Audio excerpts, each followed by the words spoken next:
జోగులాంబ గద్వాల జిల్లా గట్టుకేటిదొడ్డి మండలాల ప్రభుత్వ పాఠశాలలో విద్యా సంవత్సరం ప్రారంభం నుంచి అవసరమైన ఉపాధ్యాయులను నియమించాలి అని డిమాండ్ చేస్తూ బాలల హక్కుల పరిరక్షణ వేదిక డిమాండ్ చేసింది. తల్లుల సంఘం ఆధ్వర్యంలో నిర్వహించిన నిరసన కార్యక్రమంలో భాగంగా పాఠశాలలో అడ్మిషన్ల తర్వాత టీచర్ల రిక్రూట్మెంట్ కొరత కారణంగా విద్యార్థులు పాఠ్యాంశాలు సఫర్ అవుతున్నట్లుగా తెలిపారు. ఈ సందర్భంగా బాలల హక్కుల పర్యవేక్షణ వేదిక జిల్లా కన్వీనర్ వీరన్న మాట్లాడుతూ గత కొన్ని సంవత్సరాలుగా విద్యార్థుల నమోదుకు తగ్గట్టుగా ఉపాధ్యాయులు నియమించని కారణంగా విద్యార్థులు నాణ్యమైన విద్యకు దూరంగా ఉన్నారు అని వాపోయారు. రాష్ట్ర వ్యాప్తంగా ప్రభుత్వ బడిని వదిలి ప్రైవేటు పాఠశాలల వైపు మొగ్గు చూపుతూ ఉండగా గట్టు కేటిదొడ్డి మండలాల తల్లిదండ్రులు ప్రభుత్వ పాఠశాలలపై ఇంకా విశ్వాసం ఉంచి 2 మండలాల్లో దాదాపు 15,000 మంది పిల్లలను పాఠశాలలో చేర్పించినట్లుగా తెలిపారు.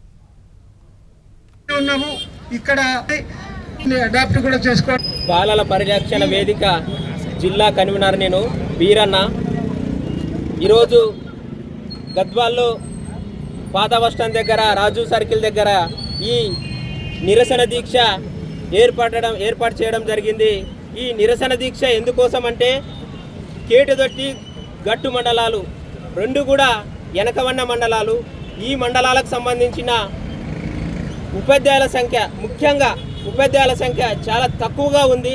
ఆ ఉపాధ్యాయులని ఈ అకాడమిక్ ఇయర్లో 2025 రేపు 12వ తారీఖు పాఠశాలలు పునర్ప్రారంభం అవుతున్నాయి. కాబట్టి ఈ పునర్ప్రారంభంలోనే మొదటి దశలోనే ఒక కేటిదొడ్డి మండలానికి 100 మంది ఉపాధ్యాయులు, గట్టు మండలానికి ఒక 100 మంది ఉపాధ్యాయులు తక్షణమే ఏర్పాటు చేయాలని ఈ ప్రభుత్వాన్ని ఈ వేదిక నుంచి కోరుతున్నాను. ముఖ్యంగా ఇక్కడ ఏకోపాధ్యాయ పాఠశాలలు కేటిదొడ్డి గట్టు మండలానికి సంబంధించింది దగ్గర 25 పాఠశాలలు ఉన్నవి. ఏకోపాధ్యాయ పాఠశాలలు అంటే అక్కడ పాఠశాలలు పనిచేస్తున్నట్టు లెక్క లేదు. ఆ ఏకోపాధ్యాయ పాఠశాలలు అంటే అక్కడ ఉపాధ్యాయులు లేకుంటాడు, ఆ ప్రభుత్వాలు మూసుకుపోయింటావు, ఆ పాఠశాలలు మూసుకొని పోయింటావు. అక్కడ ప్రభుత్వం దృష్టికి తీసుకెళ్తున్నాం ఈ సమస్యని. దయచేసి ముఖ్యమంత్రి గారికి ఈ సందర్భంగా నేను ఏం తెలియజేస్తున్నానంటే, ఈ ప్రభుత్వ పాఠశాలల గదులు పట్టకుండా విద్యార్థులు వస్తున్నారు. ఉపాధ్యాయులు చూస్తావా ఒక్కడే ఉంటున్నాడు. 250 మందికి వాళ్ళకి ఒక ఉపాధ్యాయుడు ఉంటే ఉపాధ్యాయులు ఏ విధంగా బోధించగలరు విద్యార్థులకి? అది చాలా సమస్య ఉంది. మా ప్రాంతంలో both medium, Telugu medium, English medium అని 2 ఉంటవి.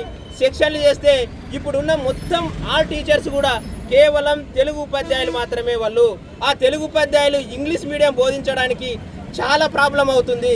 ఆ ప్రాబ్లం అవుతుంది కాబట్టి తక్షణమే ఇంగ్లీష్ ఉపాధ్యాయులని ఏర్పాటు చేయాలని కూడా ఈ సందర్భంగా ప్రభుత్వాన్ని డిమాండ్ చేస్తున్నాను. ఇంకొక విషయము, ప్రభుత్వంలో ఉన్న విద్యాశాఖ ముఖ్యమంత్రి గారి దగ్గరనే ఉంది కాబట్టి ఈ రోజు వరకు